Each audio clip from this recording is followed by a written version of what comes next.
धर्म जनता का अफीम होता है, तो उसी अफीम के नशा में लोग चले गए। अब भगदड़ मच गई। सुबह सुबह जो तस्वीरें आई, मन विचलित हो गई सर। सब कोई अपने परिवार के लिए सबका रो सबका रहा। विचलित हो गया। क्या है, अब कहाँ है भगवान? अब क्यों नहीं ईश्वर आ गए? अब क्यों नहीं धरती फट गई और उससे ईश्वर निकल गए एकदम गदा लेके बच्चों बचा को लिया। बचाने के लिए? लोगों को होश देखिए इस देश में नहीं आने वाला है। इसमें जो लोग मर भी जाएंगे ना, उनके भी संबंधी कहेंगे अरे कुंभ में मर गए, उनको तो सीधे मोक्ष की प्राप्ति हो जाएगी। स्वर्ग मिल गया। अब तो एकदम डायरेक्ट स्वर्ग में, अब तो कुछ सोचना ही नहीं, घर वाले भी प्रसन्न हो जाएंगे। पूरे देश के कश्मीर से कन्याकुमारी के सारे कुकर्मी लोग एकदम कुंभ का ट्रेंड पकड़ चुके हैं। ये जो धार्मिक धर्म और अध्यात्म की बात होती है ना, ये सब फजूल है, सब सर्कस है। अब बताइए, ममता कुलकर्णी, ममता कुलकर्णी जो बॉलीवुड की हीरोइन है और जिसका पति विकी गोस्वामी एक ड्रग माफिया है, दर्शकों को मैं बता दूं, मादक द्रव्यों का बहुत बड़ा तस्कर है विकी गोस्वामी, अक्सर जेल में रहता, अभी भी शायद जेल में ही है। उसकी पत्नी ममता कुलकर्णी आती है और धूमधाम से वो किन्नर अखाड़ा की मतलब महामंडलेश्वर बन जाती है। क्या मजाक है? तो कोई एक आईआईटी बाबा 1 महीना से छाए हुए हैं, तो बाबा कह रहे हैं मैंने शमशान में हड्डियां खाई। अब बताइए, यदि सच में आपने खाई हैं तो इसका मतलब आपको पागल खाना में भर्ती कराने की जरूरत है। आप जो मुख्यमंत्री हैं योगी आदित्यनाथ, जिनको मैं ढोंगी आदित्यनाथ कहता हूँ, कायदे से तो उनको नैतिक आधार पर इस्तीफा देना चाहिए कि मैं एक कुंभ को हजारों करोड़ रुपए खर्च करके भी बद इंतजामी से मुक्त नहीं रख सका, कुव्यवस्था रह गई। यही तड़ीपार जो है गृह मंत्री अमित शाह साल भर विधायकों की खरीद फरोख्त करके ऑपरेशन लोटस करते हैं, सरकार को गिराते हैं, बनाते हैं। अभी चले गए कुंभ में, उन पर तो सोशल मीडिया में एक तस्वीर पर किसी ने कैप्शन लिखा था, राम तेरी गंगा मैली हो गई।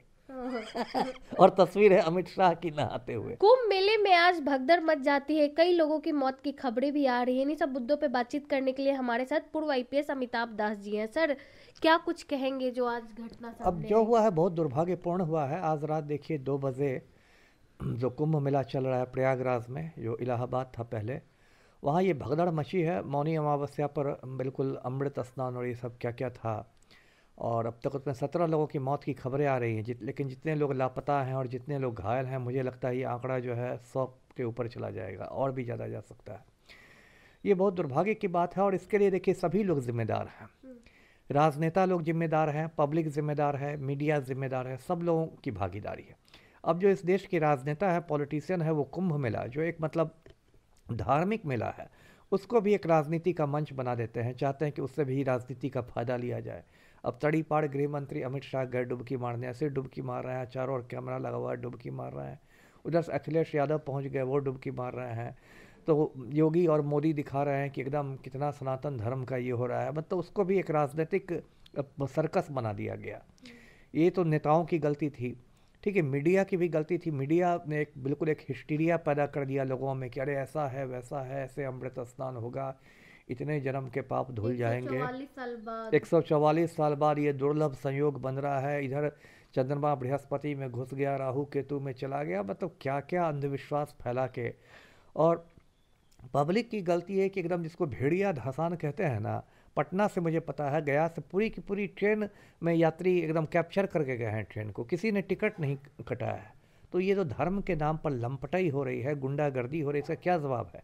आप बड़ी बड़ी बात करते हैं सनातन धर्म की, आध्यात्म की, वेद पुराण और क्या क्या बात, और आप ट्रेन का टिकट नहीं कटा सकते हैं? पूरी की पूरी ट्रेन लोग कैप्चर करके यहाँ से गए बिना टिकट कटाए कुंभ में। तो पब्लिक का भी वही हाल है, छोटे छोटे बच्चों को लेके गए हैं, बूढ़े बुजुर्ग को लेके। अरे सोचिए जरा, वो बच्चा लापता हो जाएगा करोड़ की भीड़ में, बुजुर्ग को कहाँ हार्ट अटैक आ जाएगा, कहाँ ये हो जाएगा। तो एकदम जो लगता है ना, कार्ल मार्क्स कहा करते थे कि धर्म जनता का अफीम होता है, तो उसी अफीम के नशा में लोग चले गए। अब भगदड़ मच गई। और देखिए ये पहली बार कुंभ में भगदड़ नहीं मची है। मुझे तो लगता है लगभग हर बार के कुंभ में भगदड़ मचती ही मचती है, कभी छोटी भगदड़ कभी बड़ी भगदड़, लेकिन मचती है। और भगदड़ तो इस देश में अभी लगता है, दर्शकों को याद दिलाओ, 2-3 महीने पहले यूपी के हाथरस में एक भगदड़ मची थी, 125 लोग मरे थे। एक बाबा जी प्रवचन दे रहे थे, फिर बाबा जी जाने लगे तो जो उनकी गाड़ी का चक्का का धूल उड़ रही थी, वो धूल लोग तिलक लगाने लगे। तो ये क्या मजाक है?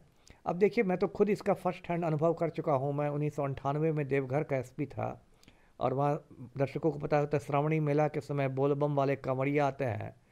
भगदड़ तो नहीं मची थी, संयोग से पूरा शांतिपूर्ण हो गया था।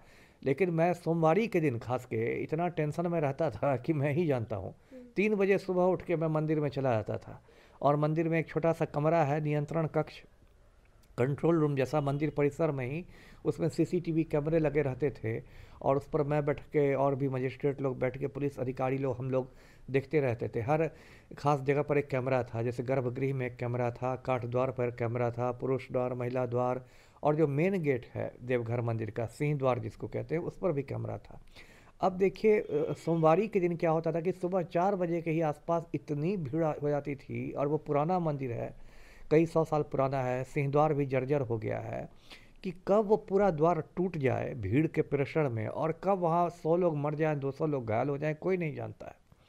तो बहुत टेंशन का रहता था। जब सोमवारी बीतती थी, शाम होते होते, तो राहत मिलती थी, जान में जान आती थी। तो ये सब देखिए बहुत दुर्भाग्य की बात है। अब देखिए होता है, कोई कांड इस देश में होता है तो चारों ओर गुस्सा होता है, उसके बाद क्या होता है कि बलि का बकरा बनाया जाता है।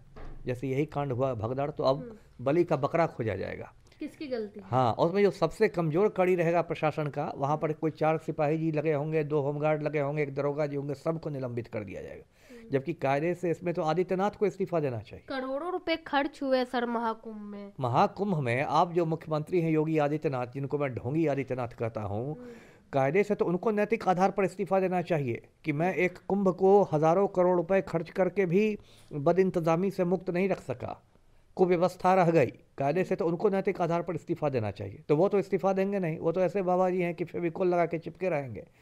तो उसमें से किसी दरोगा जी को, सिपाही, हवलदार, होमगार्ड, इधर उधर किसी को 10 आदमी को निलंबित कर दिया जाएगा, उसको रगड़ दिया जाएगा, उससे कुछ होगा नहीं, और फिर दोबारा यही गलती दोहराई जाएगी। लेकिन सर सबको मालूम था कि करोड़ों लोग आएंगे, करोड़ों रुपए खर्च किए गए यूपी के जो सीएम के द्वारा, लेकिन कहाँ कमी रह गई सर? अब कमी ही रह गई ना। अब देखिए मैंने कहा कि ये सब बिल्कुल अब इस देश में ये सब सर्कस बन गया है। ये जो धार्मिक धर्म और अध्यात्म की बात होती है ना, ये सब फ्यूल है, सब सर्कस है। अब बताइए ममता कुलकर्णी, ममता कुलकर्णी जो बॉलीवुड की हीरोइन है और जिसका पति विकी गोस्वामी एक ड्रग माफिया है, दर्शकों को मैं बता दूं, मादक द्रव्यों का बहुत बड़ा तस्कर है विकी गोस्वामी, अक्सर जेल में रहता, अभी भी शायद जेल में ही है। उसकी पत्नी ममता कुलकर्णी आती है और धूमधाम से वो किन्नर अखाड़ा की मतलब महामंडलेश्वर बन जाती है। क्या मजाक है? और उसको मीडिया दिखा रहा है। तो कोई एक आईआईटी बाबा 1 महीना से छाए हुए हैं, तो बाबा कह रहे हैं मैंने शमशान में हड्डियां खाई। अब बताइए यदि सच में आपने खाई हैं तो इसका मतलब आपको पागल खाना में भर्ती कराने की जरूरत है। मुझे भूख लगी तो मैं पूरी जलेबी खाऊंगा कि शमशान में हड्डियां खाने चला जाऊंगा? इसका मतलब आप मानसिक रोगी हैं। और एक वीआईपी वीवीआईपी एंट्री भी है सर, वहाँ वही ना होता है, उसमें होता है। जैसे तड़ी पार अमित शाह गए तो वहाँ वीवीआईपी स्नान। अब मान लीजिए आप 1 मिनट बाद यदि आप ईश्वर की ही बात करते हैं तो ईश्वर के समय क्या तड़ी पार ईश्वर के सामने वीआईपी है क्या? ईश्वर के सामने तो सब बराबर हैं, सारे भक्त बराबर हैं, वो तड़ी पार होम मिनिस्टर हो या आदित्यनाथ हो, कोई हो। लेकिन यहाँ पर उसमें भी एक वीआईपी रहेगा, एक वो गेट, एक उधर से, एक सीधे रास्ते से, एक टेढ़े रास्ते से, अंत पूरा देखिए कचरा हो गया। आम जनता को ही दिक्कत होता है वहाँ आम जनता जो कमज़ोर, सबसे गरीब, महिला, बच्चे, जो सब वही इसमें सबसे ज़्यादा मारे जाते हैं, सबसे ज़्यादा ये होते हैं। उनकी तो पूरी जिंदगी उजड़ गई, पूरा परिवार उजड़ गया। अक्सर जहाँ भगदड़ होता है अधिकतर महिलाएं ही होती है, खास करके धर्म का जो हाँ उसमें भी होती है। और फिर महिलाएं गोद में बच्चा लिए रहती है, बच्चा को संभालने में इधर गिरती है उधर गिरती है। और भगदड़ में होता है कि जो सबसे कमजोर आदमी सबसे पहले गिरता है और बाकी लोग उसके पीछे ऊपर से निकलते जाते हैं, उठ भी नहीं पाते, तो दम घुट के मर जाएगा, उसकी सारी हड्डियां चूर हो जाएंगी। तो ये तो बहुत दर्दनाक मौतें होती हैं। लेकिन मैं क्या कहूँ, इसमें भी इन लोगों को होश देखिए इस देश में नहीं आने वाला है। इसमें जो लोग मर भी जाएंगे ना, उनके भी संबंध नहीं कहेंगे अरे कुंभ में मर गए, उनको तो सीधे मोक्ष की प्राप्ति हो जाएगी, स्वर्ग मिल गया। अब तो एकदम डायरेक्ट स्वर्ग में, अब तो कुछ सोचना ही नहीं, घर वाले भी प्रसन्न हो जाएंगे। पाप धोने जाते हैं महाकुंभ, क्या लेकिन बताइए, साल भर पाप कीजिए और फिर पाप धोने जाइए। पूरे देश के कश्मीर से कन्याकुमारी के सारे कुकर्मी लोग एकदम कुंभ का ट्रेंड पकड़ चुके हैं। क्या इस देश में इतना पाखंड है, इतना आडंबर है कि मैं सर पीट लेता हूँ जी। स्नान तो कभी भी हो सकता है सर, मन चंगा तो कठौती में गंगा। मन चंगा तो कठौती में गंगा है ना। लेकिन यहाँ पर तो सारे कुकर्म कीजिए, सारे घूस खाइए, दिन रात भ्रष्टाचार कीजिए, घपला कीजिए, घोटाला कीजिए। साल भर इस देश में घोटाला ही होता रहता है। हो सकता है बिहार में जितने लोगों ने पेपर लीक किया हो, कल सारे मौनी अमावस्या में वहाँ पर डुबकी मार रहे हो। तो कितना ज़्यादा पाखंड है, आडम्बर। यही तड़ी पार जो है गृह मंत्री अमित शाह साल भर विधायकों की खरीद फरोख्त करके ऑपरेशन लोटस करते हैं, सरकार को गिराते हैं, बनाते हैं। अभी चले गए कुंभ में, उन पर तो सोशल मीडिया में एक तस्वीर पर किसी ने कैप्शन लिखा था, राम तेरी गंगा मैली हो गई और तस्वीर है अमित शाह की नहाते हुए। अच्छा, आप ये बात मानते हैं सर कि स्नान करने से पाप धुल जाते हैं? नहीं, इसका कोई वैज्ञानिक आधार है? आप बताइए। हम लोग तो पढ़े लिखे लोग हैं, ये सब ठीक है, अंधविश्वास है, लेकिन क्या इसका वैज्ञानिक आधार है कि पानी में किसी का पाप धुल जाएगा? आप बताइए। तब तो मेढक दिन भर गंगा में ही रहता है, वो तो एकदम सबसे पवित्र हो जाता, दिन रात गंगा में ही है। ये सब बकवास है, अंधविश्वास है, ये सब का कोई वैज्ञानिक आधार नहीं है। ये सब पंडितों का बनाया हुआ, शास्त्रों का बनाया हुआ, आम आदमी को उल्लू बनाने के तरीके सब हैं, और कुछ नहीं है। लेकिन लोग बेवकूफ बन जाते सर। सुबह सुबह जो तस्वीरें आई, मन विचलित हो गई सर। कोई अपने परिवार के लिए सबका रो सबका रहा। विचलित हो गया। क्या है, अब कहाँ है भगवान? अब क्यों नहीं ईश्वर आ गए? अब क्यों नहीं धरती फट गई और उससे ईश्वर निकल गए एकदम गदा लेके बच्चों को बचाने के लिए? तो ये सब बात तो बस पौराणिक कथाओं में ना मिलती है, असलियत में तो कुछ होता नहीं है। बहुत बहुत धन्यवाद सर। हमारे साथ पूर्व आईपीएस अमिताभ दास जी थी। महाकुंभ से जो तस्वीरें आई, खबरें आई, उनको लेकर हमने इनसे बातचीत की। बाकी आप अपनी राय कमेंट बॉक्स में जरूर दें। धन्यवाद।